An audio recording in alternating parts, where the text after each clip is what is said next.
Hey guys, it's Matt. Let me say a few things before I read chapter 3, and thank you for all the great support and wonderful comments. I'm glad you like it so far.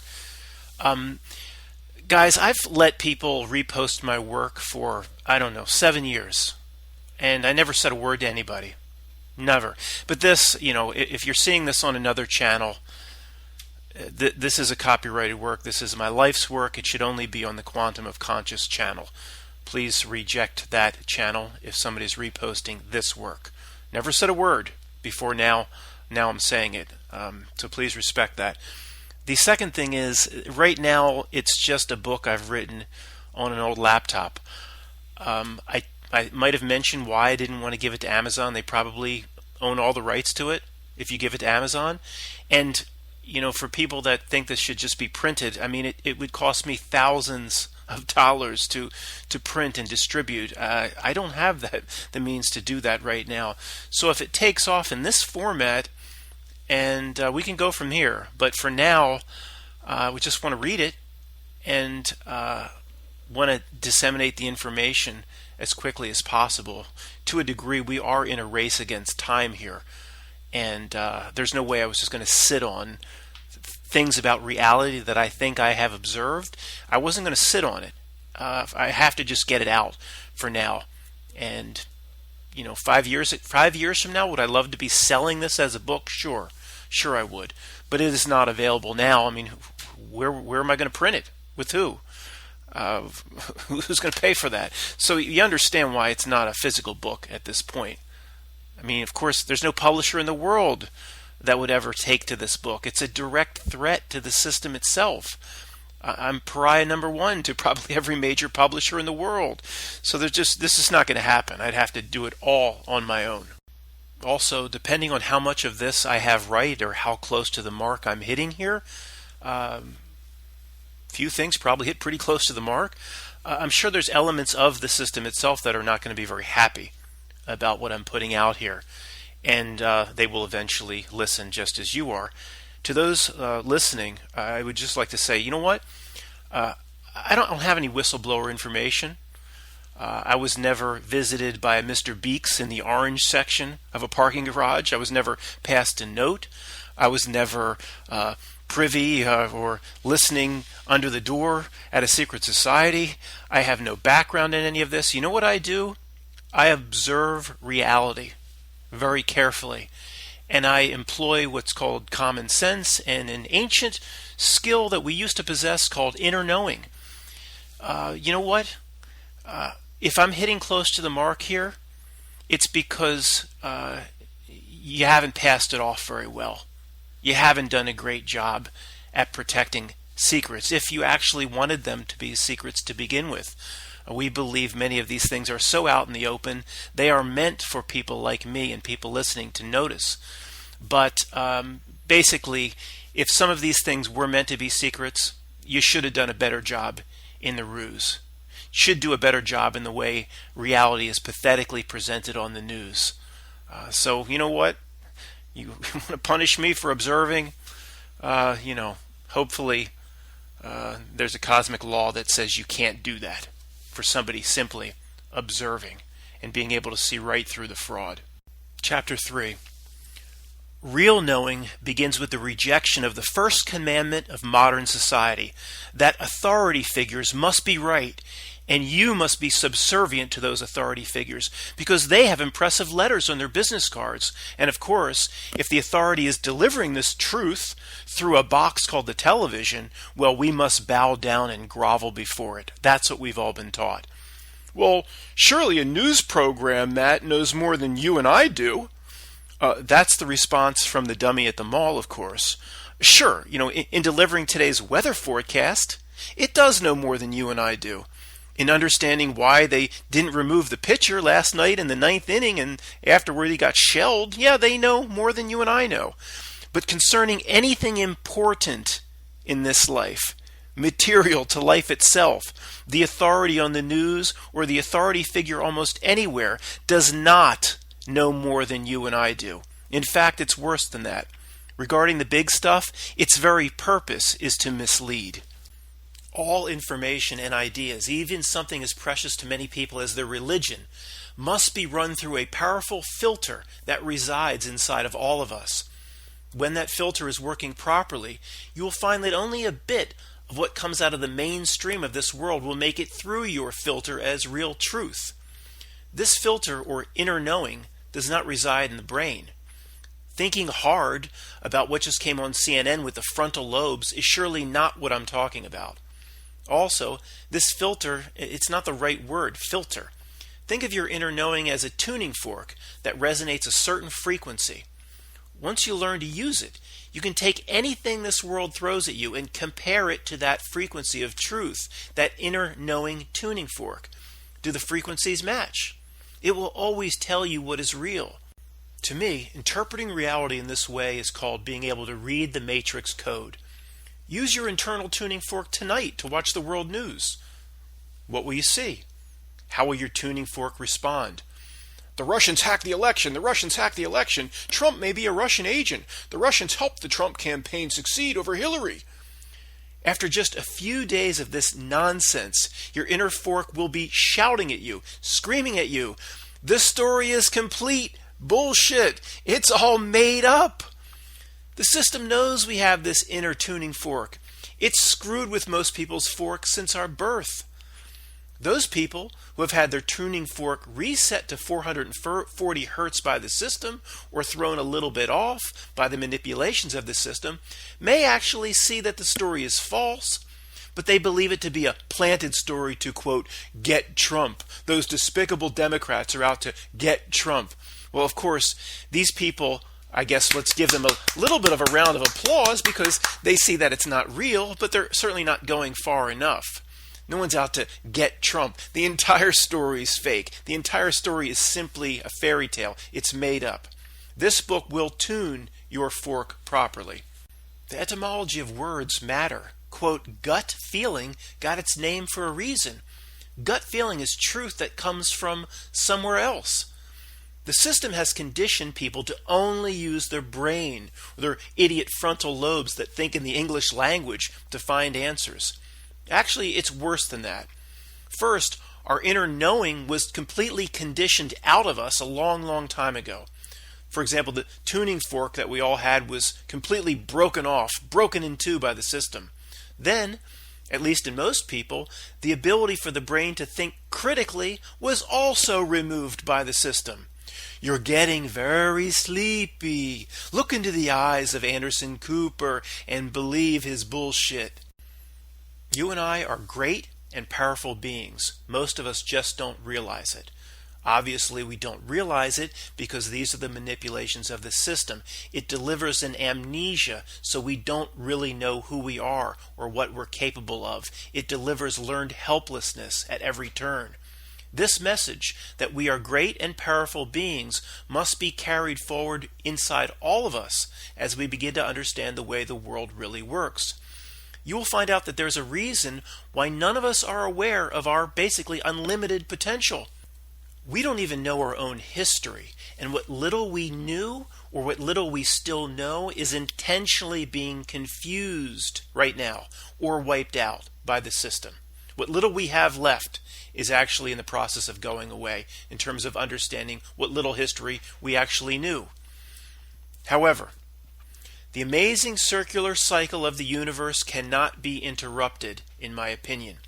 The ancient knowledge of what, quote, life is, or the essence of reality, is now, in my opinion, coming back to us. It seems new to us. All this information is coming forth at a pace that we're just not ready for. It seems new, but it's all very old knowledge, in my opinion, and stuff that we once had, stuff that we once possessed, and we probably still do possess it, if we can tap into it the right way, using what I call inner knowing. We have been blind for a long time, blindfolded intentionally by this system. Why did this ancient knowledge of what life is and why we're here, why did it go away in the first place? Well, that's the big question, isn't it? The answer clearly relates to who is in control here now, at least for now, until things hopefully change. Speaking to the newbie and not the YouTube old guard, what is contained in the following pages is more, quote, out there more conspiratorial than anything they have ever come across in their entire lives. One of two things will happen to the reader or listener very early on in this book if they are not of the YouTube old guard. All of this will be rejected as the most insane discussion somebody outside of an asylum has ever had, or you will actually begin to be able to read the Matrix Code yourself. The reality script will emerge right in front of you, and a world will spring forth that you didn't know existed, a reality that had been hiding in plain sight for a very long time. How a play can be so misinterpreted by an audience is the biggest mystery of all time to the few who can see what's really on stage. Most of the world sits in their seats with popcorn and they think they're watching like the balcony scene from Romeo and Juliet. Well, a few of us, me, you, the YouTube old guard, we look up at that same exact stage and we see Macbeth's three witches, Hillary, Nancy Pelosi, and Rachel Maddow. Incredibly, though, we are all watching the exact same scene, but with completely different interpretations of what's on stage. How is this possible? Why do I see Freddy Krueger on stage and my neighbor sees three dancing bears? We'll try to get to the bottom of it, but it is an absolute reality mind-bender.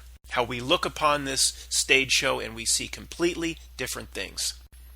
If you're over 35 years old, you likely remember those strange 3D paintings in the mall.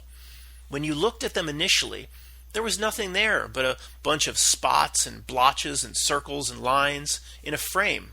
There was no image, just meaningless shapes and colors. Remember those? However, after you stared at it for like 5 minutes, eventually a three-dimensional object emerged and came out at you, emerged from all the confusion on the canvas. To those who could never see the 3D image, it seemed like nothing was ever there to begin with but dots, circles, and blotches. This is exactly how this book is designed. Only those willing to do the work and really turn their brain on and tap into their inner knowing will eventually be able to see that there is a subtle script running across reality itself. Real masters will go on to eventually learn how to read the Matrix Code itself. You'll understand exactly what I mean by that a little bit later. Back in the mall in 1990, some people stood in front of those 3D paintings for 20 minutes trying different techniques in order to finally see that image. Most who worked hard at it eventually succeeded. Those who saw the 3D image emerge off the paper, they didn't just glance over at it for a moment, coming and going from Dairy Queen and Radio Shack, expecting the image to jump out at them as they walked by for 2 seconds licking their ice cream cones. No. Many had to work hard to eventually see that 3D image. I was one of them. This book's no different. It's not a comic book to kill time with or something that should be reserved for the shitter. It's a book that will mentally tax you harder than anything you have ever read in your life. It can't be read with a passive zombie mind. Reading the Matrix Code is as hard as learning another language, but you wouldn't be here if you weren't sick and tired of being played the fool by this system. Know this. Of the millions around the world who now see at least a tiny piece of reality clearly, how many of those people later changed their mind and went back to their old beliefs, tried to return into the Matrix like Cypher? Almost no one has ever wanted to go back or has gone back. No one has said this. Well, there was a time when I believed that CNN was real. Then I came to believe that almost everything we've ever been told, including all of our history, is a complete lie. But then I realized that being a conspiracy theorist was a mistake. Today, I'm back to trusting what Don Lemon and Anderson Cooper read from their teleprompter on CNN. Does anybody think it's just a big coincidence that nobody goes back? You know, remember like the 3D paintings? Once you see the image that is now jumping off the canvas, up out of the blotches and the circles and the lines, can anybody just say, I was wrong. I now believe I saw no 3D dolphin rising up off the canvas. No, trust me, you saw the 3D dolphin. Like a deleted love scene starring Roseanne Barr, you can't unsee it. Whereby the 3D image in the mall turns out to be a multicolored dolphin that makes you smile, when the shape of this dark reality emerges in front of your eyes, you will want to run and hide. If by chance anyone has ever gone back to their old beliefs and believing CNN, it was due to a cognitive defense mechanism brought forth because the truth of this world was simply too hard to handle, and backpedaling was preferred over a nervous breakdown. The last sentence was not a joke. When you see it, the truth of this world is more than most people can handle. At least initially. Most of us get through it. You and I and the old YouTube guard, we got through it, and we're glad we did. But if I told you that the real world was Oz, literally the land that contained the lollipop kids and the horses of a different color, that is less strange than the world out your window right now. Doctor Strange is less strange than how this script is being pulled off. However, don't let any of this scare you, if any newbies are listening. The ending to this strange story is wondrous. Wondrous. You're already a Jedi. Many just don't know it. If you're here right now listening to this, you're a Jedi. If you're here, you've already won. The scariest thing in the world to a human being is this, quote, "Things you deeply believe are true could be deeply wrong." Most people are incapable of seeing that what they deeply believe could be false. When it comes to deeply held core beliefs, most won't even entertain the possibility they've made a mistake. Again, for deeply held beliefs. How do you convince someone of anything if they won't listen to new ideas for more than a few seconds before they turn and run away? The only way to show someone that what they believe to be real is actually wrong is to present overwhelming evidence, and also in a manner that they'll pay attention to. You can't just shove the counter evidence in their face. I've learned that lesson the hard way. There are hundreds of examples put forth in this book, snippets of reality that you won't believe are true. People will say, these things can't possibly be true. Unless, the world is 180 degrees different than what they told me it was. Guess what? Everything presented here, I'm sorry to say, is true. Now, I'll admit, several things, many things are not confirmed to my satisfaction. Some things can never be confirmed, and not everything has to be confirmed. Dog shit at the park doesn't need to be confirmed by placing it under a microscope, does it? Oh, yes, sir. Slide number 4 here, Exhibit A. It proves, sir, that shit. When you're finished reading this book, you won't know what planet you're on. Plain and simple. As you read section after section, you'll think, something that bizarre can't possibly exist in reality? That can't be true. And a few pages from now, you read something else or hear me talk about a section and you won't believe it. Then you'll find out that that's true. And then the second time it happens, you'll doubt it again. Then you'll research it on your own and confirm that it was true. You can't fight it forever. Newbie.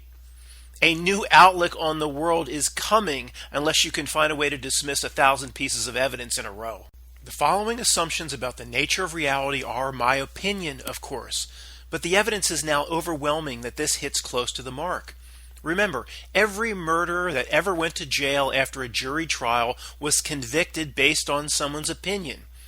The conclusion of this book is based on thousands of hours of research, but at the root level, it relies upon undeniable common sense. Common sense is a rudimentary description of an inner knowing that we all possess.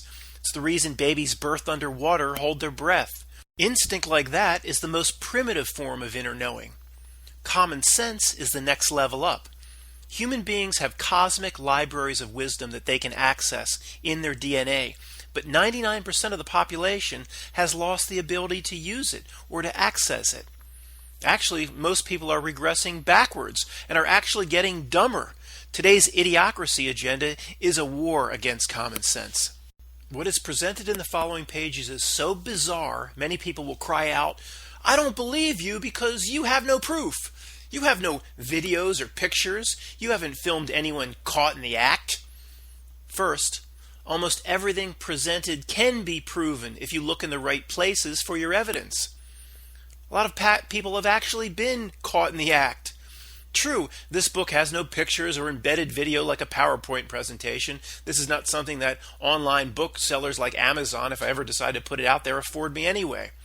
I could spend a lifetime walking this book from publisher to publisher in New York City, becoming homeless in the process as I pitched them the idea for this book.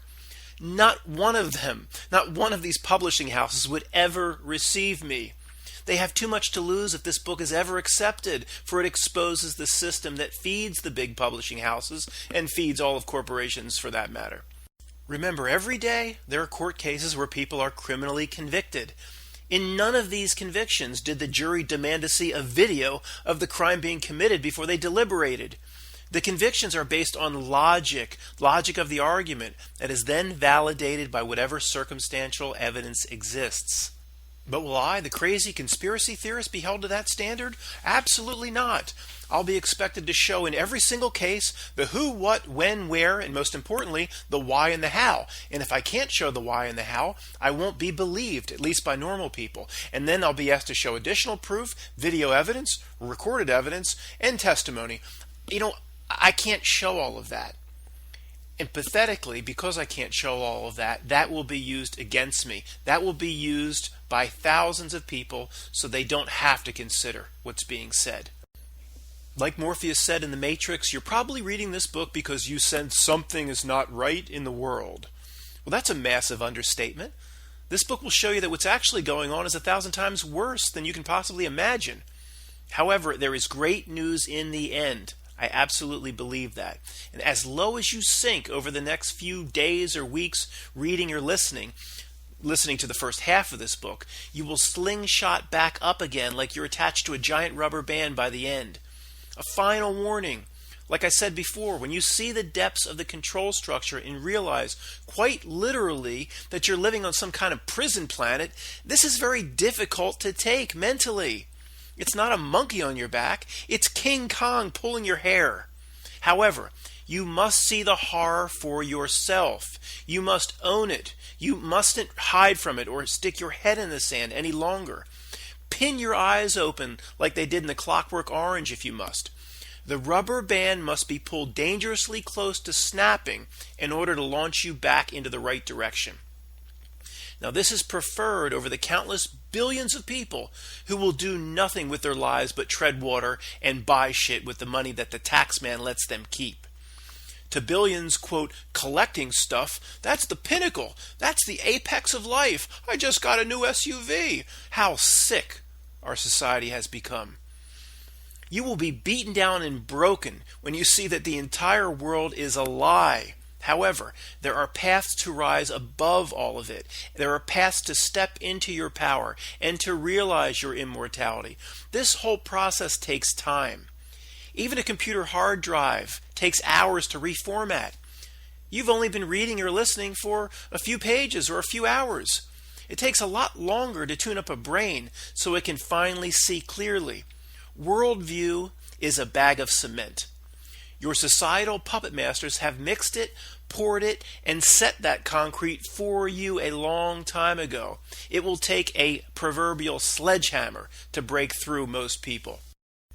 As I pour forth all the bad news, you must remember that even though the Shawshank prison walls will figuratively be closing in all around you as reality is revealed, you must stay positive. Even the newbie is just months away from getting parole and then getting released.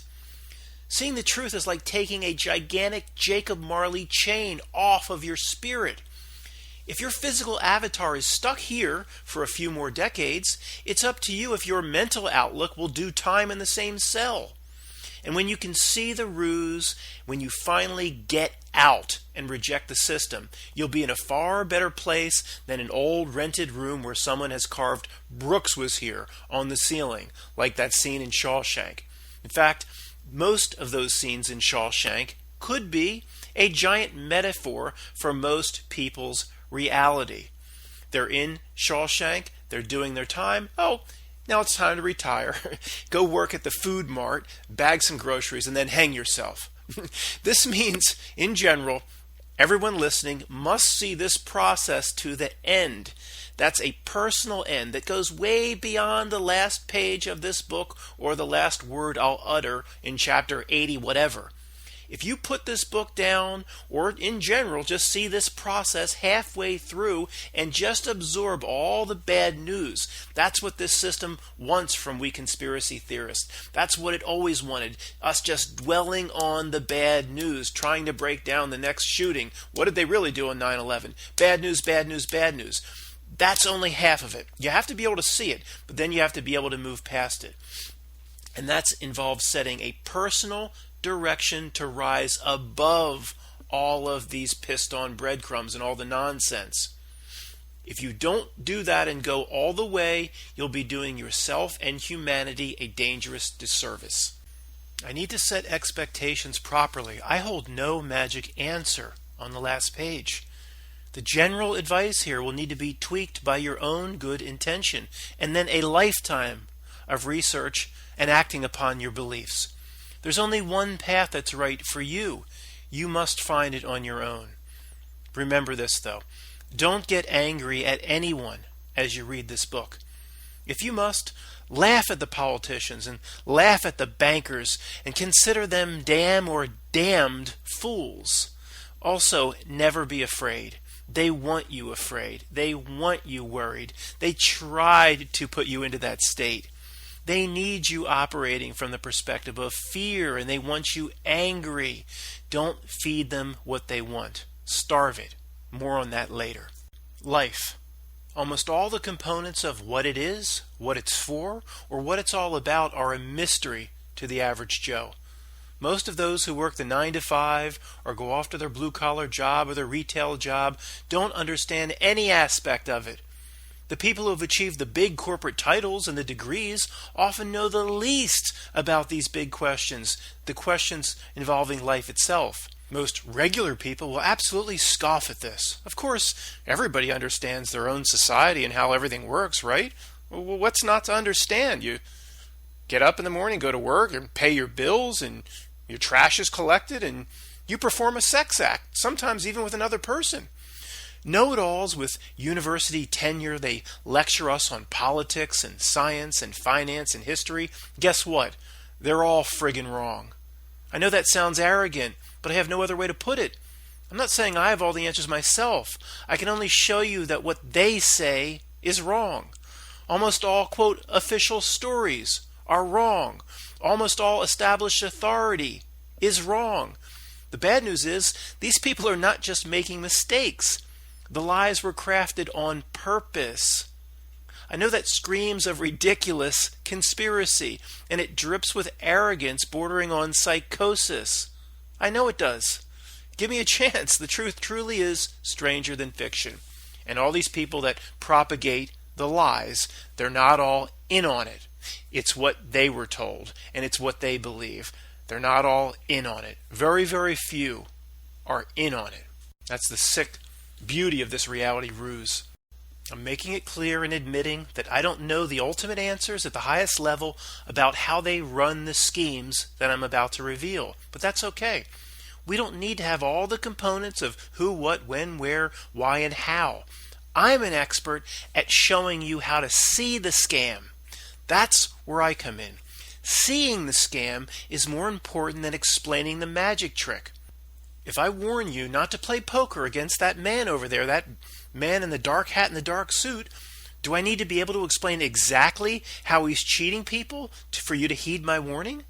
If I tell you I've watched him play poker all day long and he hasn't lost a single hand, wouldn't that be enough to dissuade you from playing against him? Wouldn't you think something else is going on? Of course you'd like to know where he's hiding his extra ace and how he's counting his cards and how he's doing it. But would you demand to know that before you walk away from the table? Obviously not.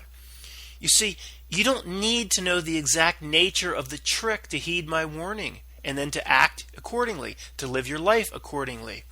I've been watching this guy play cards all day, so I have an idea how he's doing it. The same goes for this control structure. I'll share it with you the best I can, but it's only an idea of how they're doing it. Ultimately, what's important is seeing that he's screwing us. Not how he's screwing us. Seeing that he's screwing us. The system. Call it what you want. Remember in the prior chapter I had used the term us versus them. In terms of how you should live your life, they want 100% of your focus and attention on what's out there. What's outside of you, even outside of your avatar. Everything important in this world is out there. That's what they project onto the screen. That means, in reality, the exact opposite is the truth. All the answers in life are found by focusing our perception inward and discovering ourselves, not out on their bullshit screen. We're taught from birth that the gods of this world are all out there. Money, power, respect, career, material possessions, sex acts, Kim Kardashian, it's all out on their screen. Even life's mysteries like where's the edge of the universe or who built the pyramids, that's all out there as well, even if you think those things are meaningful pursuits. All of it is outside of yourself. They want us confused and constantly thinking about everything out there because that's looking in the wrong direction. There's only one thing important in life, and it's in here. The purpose of life can be found inside of us, not out there on the screen.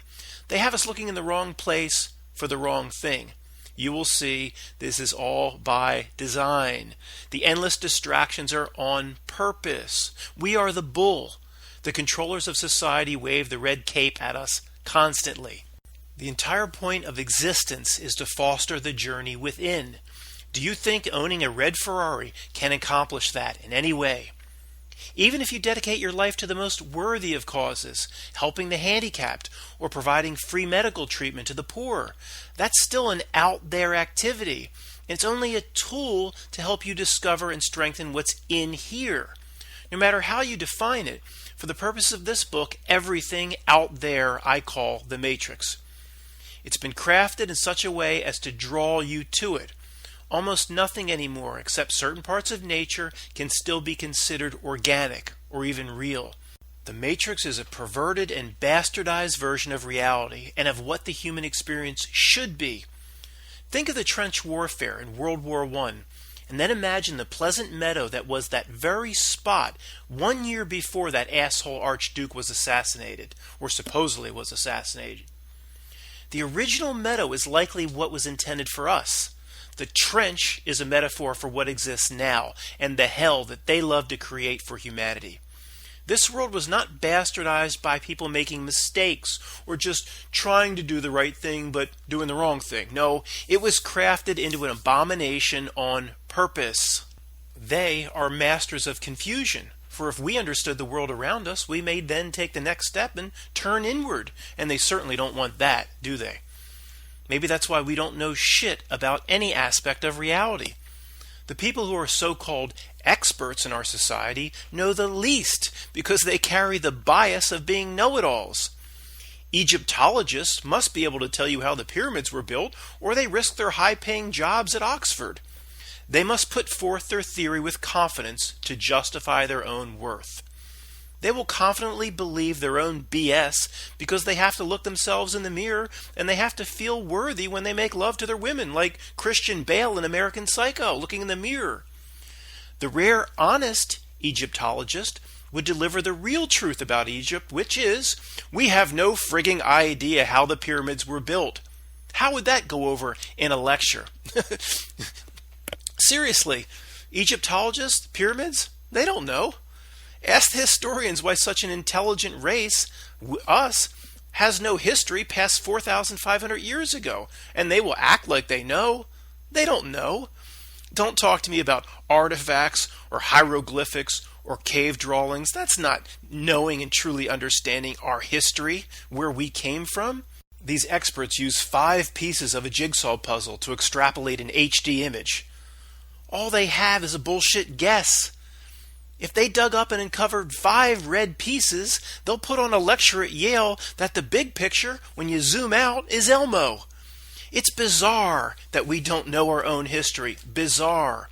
We should know every bit of it. Did we go from just pooping in the woods then to the pharaohs of Egypt, moving 30-ton blocks up 400 feet into the air in just 4 or 5 generations? Of course not.